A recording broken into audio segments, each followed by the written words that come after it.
You've been lied to.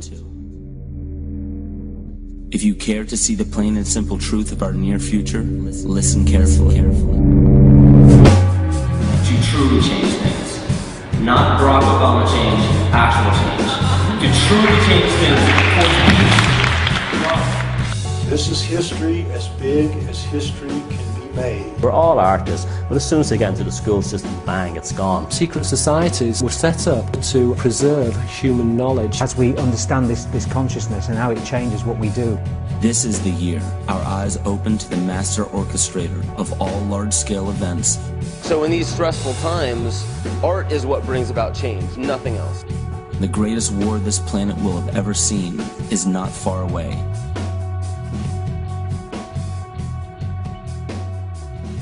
Question everything.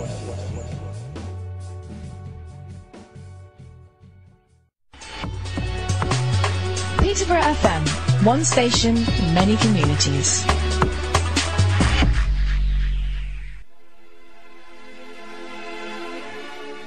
They've forgotten, or they didn't know, they're remembering. In 2010, I was in Dublin. I got talking to this African shaman who was at an event there. Amazing guy. And he just asked me what I was doing. And I said, I write books and talk about psychopaths. And he went, psychopaths, yeah. I know all about them. And I asked him, why are there so few psychopaths in indigenous cultures?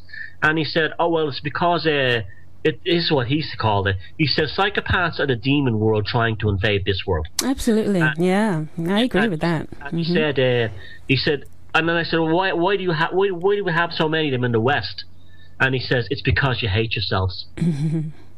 And it's one of the most profound things I've ever heard. Yeah, I like he that. says you hate yourselves because of advertising and social engineering, and that has opened this door for this psychopathic consciousness to invade the Western person.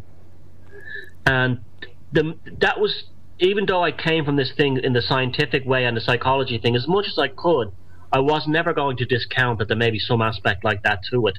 But I can honestly say that's where I'm heading now. Yeah. Like I can actually see there's as much sense in that. There's as much sense in thinking of it in that way as there is in terms of psychology and neurochemistry or anything like that. They work together. You can understand the psychopathic condition when you consider all the factors, not just the scientific, psychological, psychiatry, neurochemistry, neurological, but when you factor in the allegorical and mythological aspects of psychopaths and how they've been portrayed through myth and legend, through history, in all the cultures, coupled with things like,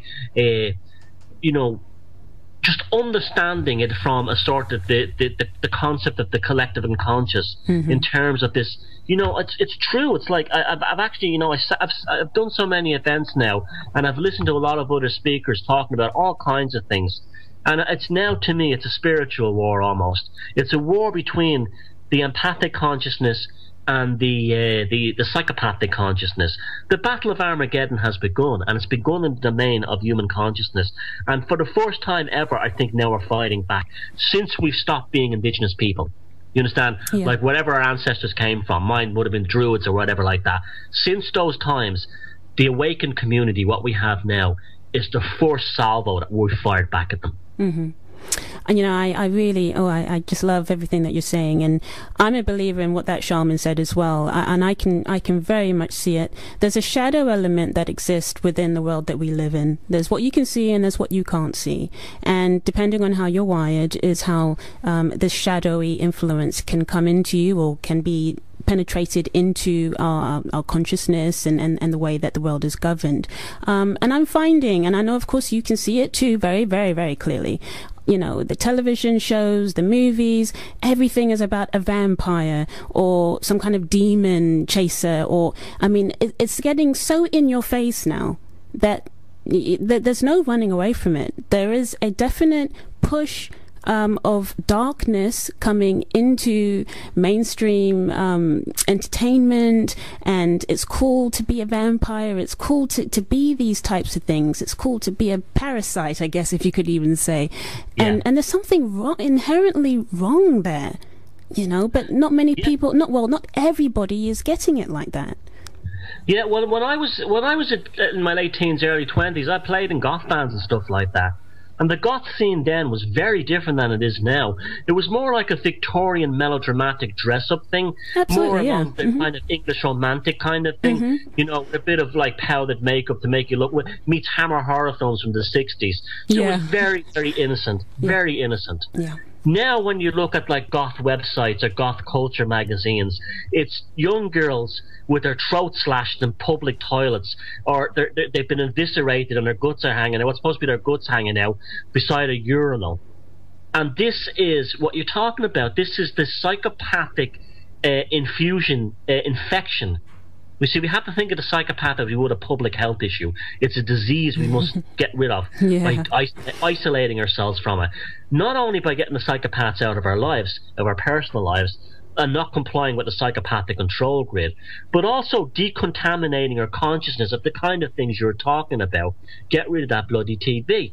I mean, those vampire shows are absolutely an allegory of psychopaths. In fact, you know, it's right. You see, it ties in perfectly with what, you know, Carl Jung spoke about, how, you know, culture is the representation of the unresolved shadow of the human psyche.